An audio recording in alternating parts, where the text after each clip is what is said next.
Welcome back to the Art of Boat Building. I wanted to come and do a very quick video to follow up on my last video about where I removed fiberglass, which if you haven't seen that, basically what I did was I removed the fiberglass from the layup I did because I got these milky, cloudy spots in the fiberglass and didn't know quite what had caused it. I thought that it had been caused by contaminated fiberglass. Well, it turns out that was not the reason at all. The reason had to do with physics. So in this video, I'm going to show you what did cause it. And stick around to the end and I'll show you what to do to avoid it in the future.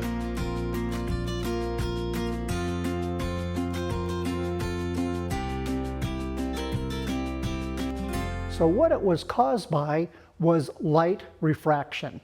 Now, how I came about that conclusion was last month I was out at the wooden boat show that was in at the Mystic Seaport in Mystic, Connecticut. And while I was there, I had the opportunity to meet a fellow kayak builder named Aaron Locke. Well, Aaron won an award during the show for his exceptional kayak designs.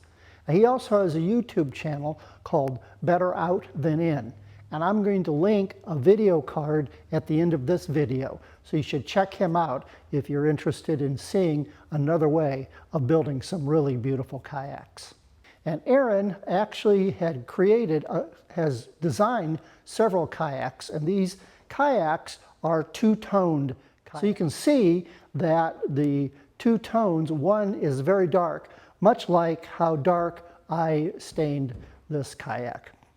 Now, before I got out there, Aaron had actually reached out to me saying that he had the same issue with some spots on his kayak, but it was only where the dark stain was. So as we were talking about it, we're like, well, why would it have to do with the dark stain? Now we know that it had nothing to do with how well it was saturated or how well it was laid up, because he did those kayaks in all one layup. And the light areas, you could not see the weave, and there was not any kind of milky, murky kind of finish to it. But in a couple of spots on the dark areas, it was.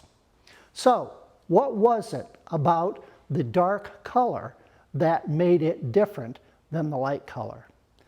So to discover this, we really need to look at why fiberglass turns clear when it's saturated with resin. So why does fiberglass look white? Well, fiberglass cloth is made up of thousands of very fine glass filaments, and individually the glass are mostly transparent. Now the reason the fiberglass is white is that there is countless microscopic air gaps between the fibers. So as light is traveling through the cloth, it encounters transitions. So glass fiber to air, air to glass fiber to air, and in every transition, some light is reflected and scattered in random directions. Because of this scattering occurs millions of times throughout the fabric, the cloth appears white or cloudy. So a useful analogy of this is snow. So ice is transparent, and a solid block of ice is mostly clear. Now, snow appears white because it contains countless tiny air spaces that scatter the light. Dry fiberglass behaves the same way. So then why does fiberglass disappear when it is wetted out with epoxy? Well, when the wet epoxy wets out the cloth, it fills the spaces that previously contained air. So now the light encounters glass fiber to epoxy, epoxy to glass fiber, instead of glass fiber to air, air to glass fiber. So the key component of the property is the refractive index. So if the refractive index in air is approximately 1. So in cured epoxy resin, the refractive index is 1.5 to 1.58. And in e-glass, the refractive index is approximately 1.54 to 1.57. Those two are so very close together, there is very little light that is refracted or scattered, which then makes it so that you really can't see that glass cloth at all with the naked eye.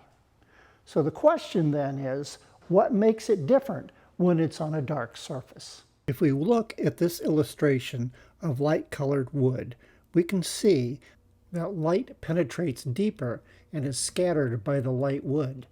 This reflects more light in many directions, and this masks the weave and looks clear. Now, if we contrast that with dark stained wood, we can see less light is reflected back from the dark wood because it absorbs most light. Slight differences in the fiberglass and resin layer scatter just enough light through microvoids in the weave and create a hazy appearance.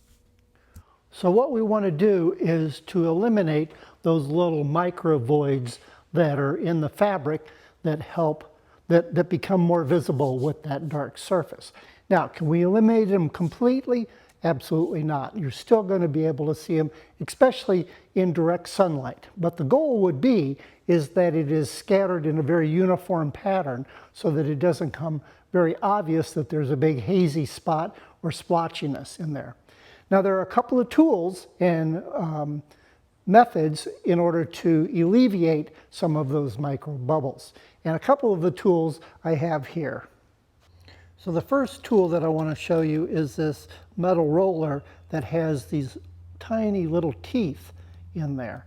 And that by rollering across the glass cloth, once it's impregnated with resin, that helps pop those little micro bubbles.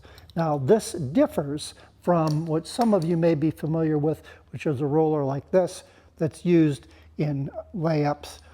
This will not pop those bubbles. It needs to be these tiny little points that do that. Now there's another tool that's actually a disposable one, and that is this one that has this brushes, and you can see they're little tiny and they're fairly coarse little brushes. And so those can go across there and pop those bubbles too.